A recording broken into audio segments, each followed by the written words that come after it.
right, morning, Jack. Good to Morning, see Bruce. you. Yeah, So, Jack, we're going to talk about your great novel, In the Fullness of Time, which I think you have a copy of in front of you. yes, I do. In the Fullness of Time. Now, I'm going to ask you lots of questions. I'm going to ask you to explain the title for one thing in a moment. I'm just going to put some context for our audience.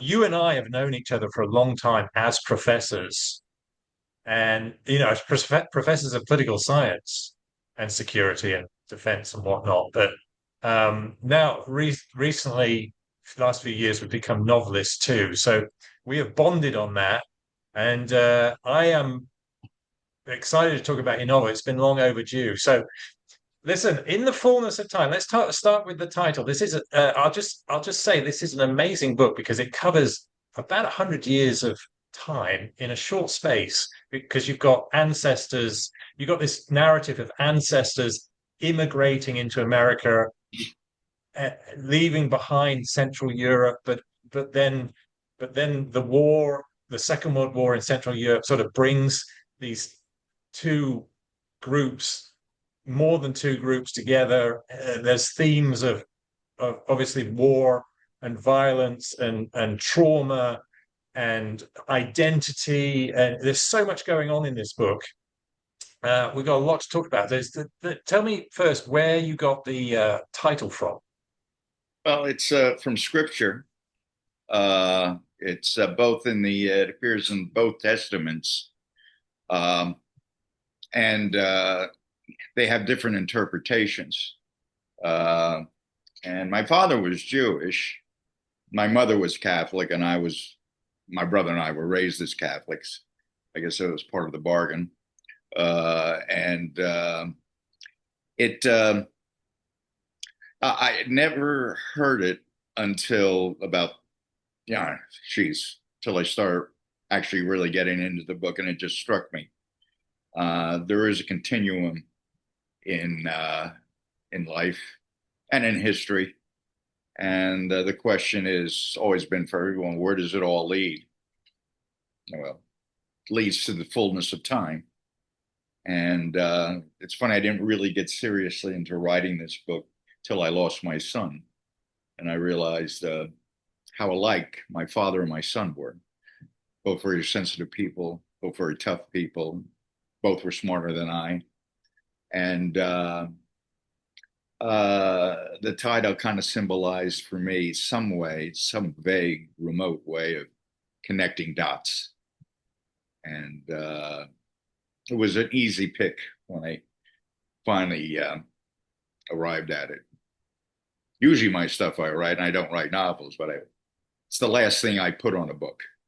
Yeah. The title. This one was sort of a guide. Yeah, I think that's true for me too. I think the title emerges during the writing of the book. It becomes obvious during the writing of the book as you settle with um, your own understanding of what you're delivering. There are some tough themes in the book, some traumatic themes, I'll say, and you're brave to tackle them, and you're brave to refer to your own life experiences as as grounding that. Um, so let's talk. I think we should talk about both time and the traumatic themes that you cover. There's many of them, not just war. Let's begin with time because in a short novel you've got an awfully long breadth of time from the 1920s to essentially present day, where there's a professor who is reflecting on the image that you and I have behind us. He discovers it at Carlisle at the Army War College. So there's this present time where there's a professor discovering his history, but the novel begins in the 1920s with a traumatic event, by the way. Why don't you talk about that? Uh, the liberation of Belsen. Yeah. It Part of the one climax in the book was, and this is based on family history, was when my father, who was at the front, Um, and I got a letter from his mother telling him that his cousin uh, was at Belsen. By then, the British liberated it, and my father was with the First Army, and so they were under most of the time they were under Montgomery's command. And he gets this letter that his cousin is at Belsen. By then, Belsen had be a, uh, a DP camp, so there were a lot of displaced persons there. Don't have a lot of history because of, I guess, the trauma involved. But he met her, and of course, they were first cousins.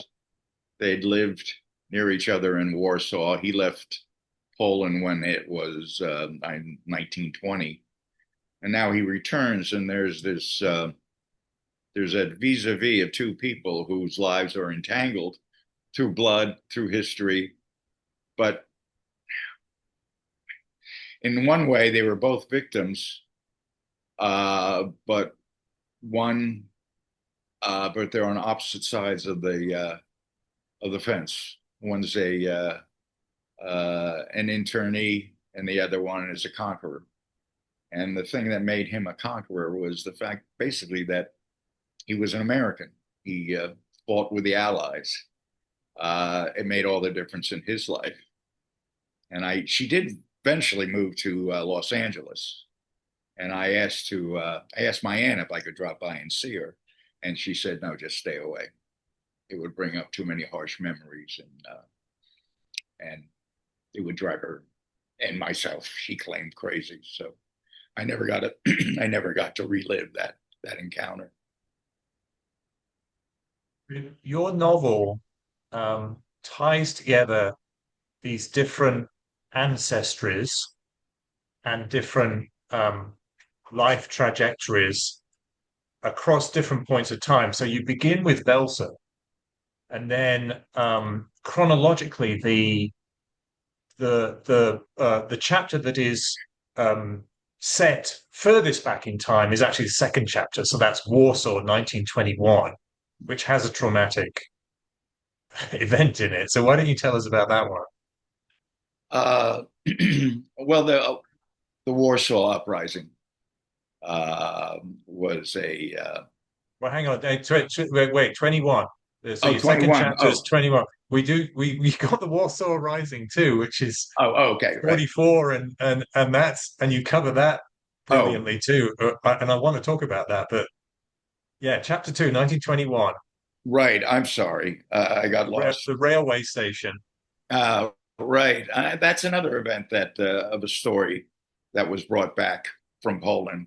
How a might have been an Hasidic Jew, but anyhow, it was a Jew with a long beard who was at the railway station in Warsaw, and I remember the story being retold to me how some thugs grabbed him and cut off his beard with shears, but they took chunks of flesh along with it. And I know from the retelling that how upset the household was, my family household, that this event was. These events were going on sporadically in 1921 throughout Poland. Poland had a very mixed population at the time, and as a result of their victory over Russia or USSR, they were entitled to take more territory if they wanted, but they couldn't handle the various diaspora they already had within their current borders, and of course that gave rise to a lot of political movements, a lot of fringe people, fringe politicians, and fringe politics, and it just sent the country into chaos. And it was that year that my my father's parents decided to come to America to rejoin their family that was already settled here. They had been here since 1906, starting with my grandfather. Yeah, so chapter three is entitled Steerage, and that's about the emigration into America of these Poles, and they meet various other immigrants on their steerage. And then chapter four, you jump straight to the Warsaw Uprising. So explain why you did that. Uh, well, that was a tremendous heroic event. Uh, the Poles were only supposed to uh, last for about a week because the Red Army was parked on the other side of the Vistula. And they were duped by Stalin, who wanted to erase them as well.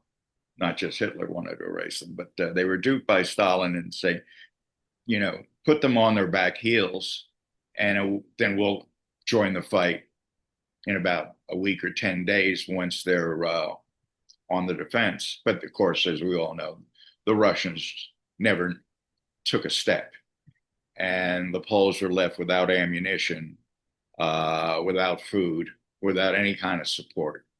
And they held out for almost 60 days.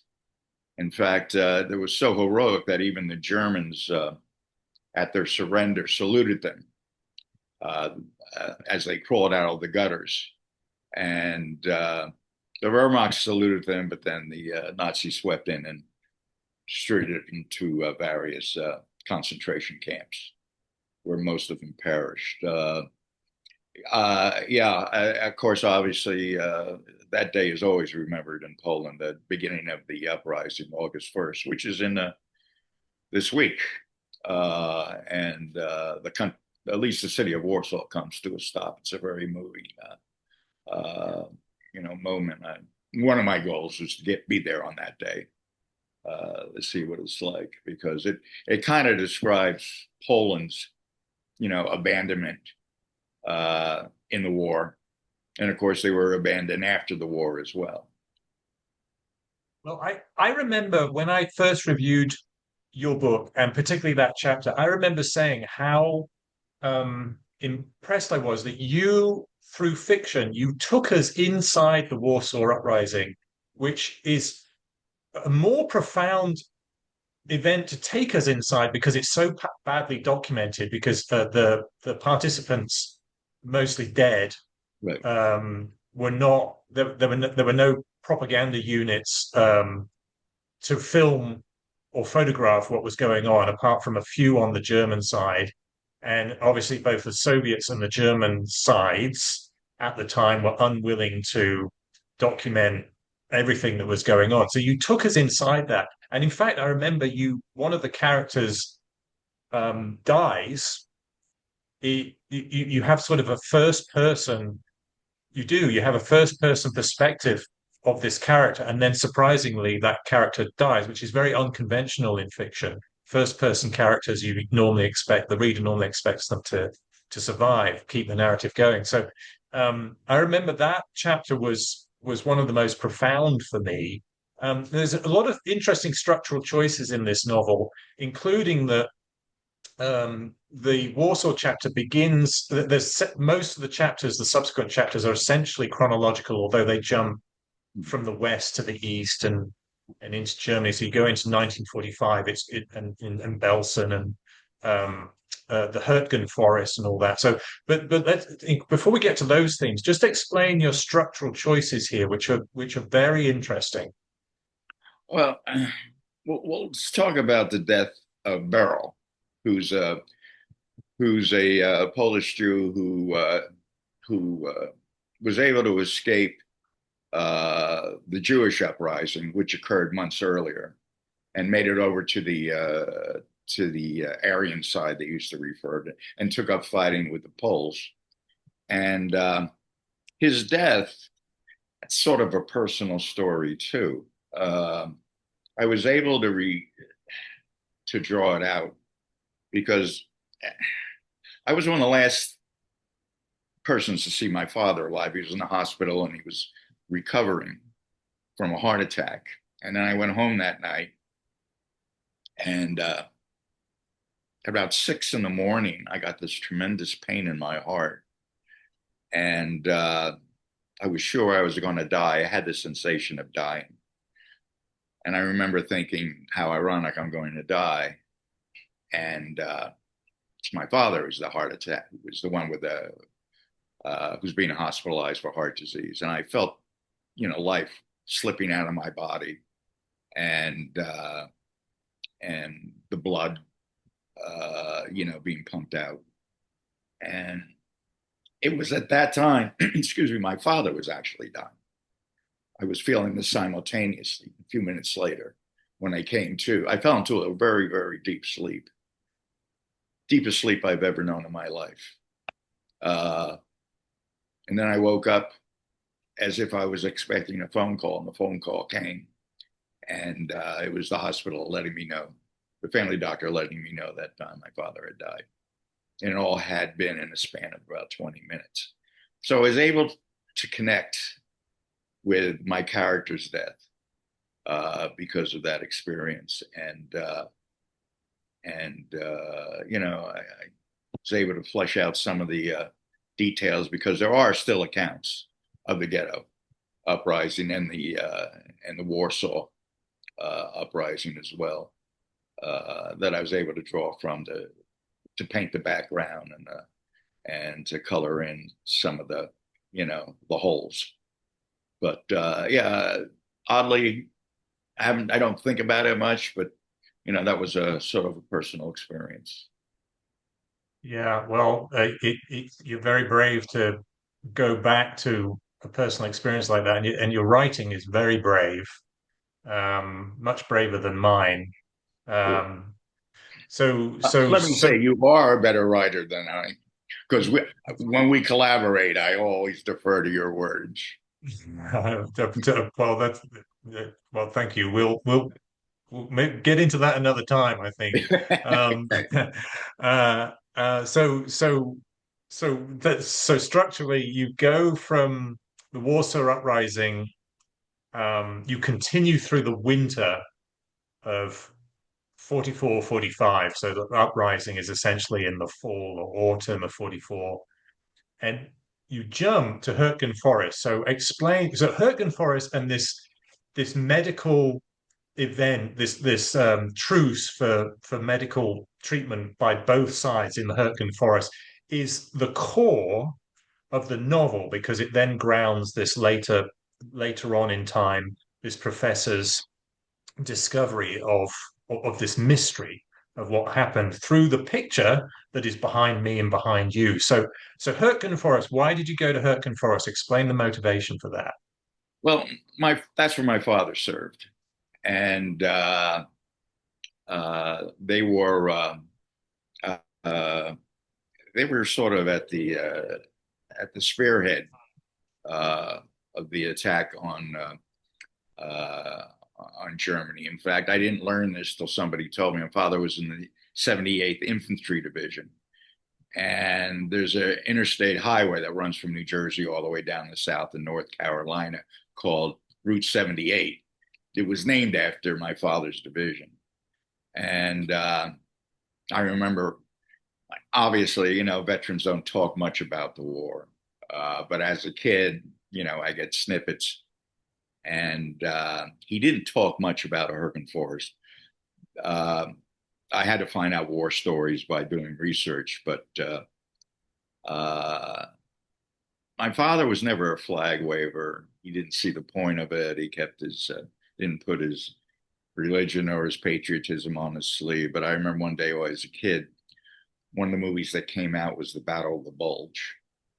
And I asked him once if he was at the Battle of the Bulge, because everybody in the Battle of the Bulge seemed to be a hero, and at least from the American side. And it was that in D-Day is, it's fixed in the American and psyche is, this is what we're made out of. And I remember he's telling me about, like, he was in the northern shoulder of the bulge of the salient, and they were already in Germany. And I remember when I was just about 8 or 9 years old, I said, "Dad, were you in the bulge?" He didn't even look up to me. He just was looking down at his papers, and he said, "No, we held." And that was the attitude that I took with me, and he took with him as far as the front. But Hürtgen Forest was a meat grinder. It was a mistake. It showed the incompetence at times of Central Command. It was an unnecessary battle, and yet we just kept pouring people into this abattoir to the point where the Germans were. I think the kill ratio is 3-1 in favor of the Germans. My father's unit, his regiment, suffered 100% casualties. And I've read that among the officers, the casualty rate was 150%.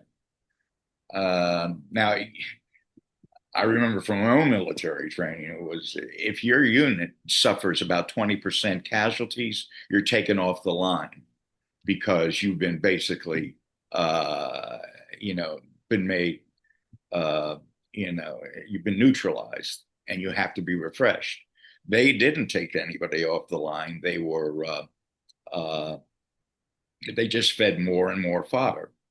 And, Americans were walking over pillboxes and foxholes that were occupied by Germans and had no idea. And one statistic I heard, it was the battle where more men were shot in the back than any other battles of World War II because nobody knew where they were. And there's plenty of bloody details that I had to find out for myself. And actually, when I was asked to say, I came across this picture when I was asked to speak at the Army War College in Carlisle, and they put me in a room. It's a nice spacious suite of rooms. It's mentioned in the book, and above the desk was this very picture, which is a picture of the truce at Hürtgen Forest, where my father was a triage officer. And it gave me more inspiration for the book. It started to set scenes into place, and I started seeing the collage come together into a story. So let's talk about that truce because it is so central. It's a bit mysterious in the novel, to at least from the professor's perspective, looking back from the present day. But you take us there in some of the chapters, the middle chapters, you take us there from both the American and German sides, which I found very exciting, because you rarely get a two-sided view, certainly not from the first person of battle or war. So it was very profound, and it explicitly anchors the novel as a whole because of the overarching narrative. So, can you explain how you describe the story of that truce in the novel? Well, um, we always had in our house a German medical field kit. And I didn't know it was German. I thought, I just saw it and didn't pay much attention to it. And then when my brother left for medical school, my father made a gift of this medical field kit to him. And I found out not only why I was writing the book, where he got it. It was a memento from a German doctor who he helped at the truce, to administer to the wounded. Uh, this was an unofficial truce. Most truces we don't know about. This was hard to research. There were plenty of truces, official truces in World War One, but World War Two, there were no official truces. Maybe one or two. This one I had to piece together just by doing the research, and it was a point where both sides came together uh, and realized that despite the animosity and the hatred that had been welled up in them. They were both victims. And out of that victimhood, I think there was a brotherhood, a strange, eerie brotherhood that I stayed with them for the rest of their lives, I'm sure. Uh, you know, there is a story. My brother actually went back to uh, to the town of Aachen, which was right in the center of Hürtgen Forest, and he met a guy who tried to have a reunion of American soldiers and German soldiers who fought. And these done, you could tell me better than I know, Bruce, that they have these reunions all over Europe between the British and the Germans. At least that's what I always thought. That's what I was told. He said he tried it one year and he just abandoned it because the Americans came over. Now these are men in their 50s and their 60s, came over and it erupted. The banquet erupted into a fight. A lot of these were Rangers. They had traveled, we assume, from California in their 60s to come to Aachen, and they said it was mostly these American Rangers who just couldn't let it go. They took a lot of casualties at Aachen, and they were faced with impossible missions. And he tried it once, and that was the end of it. And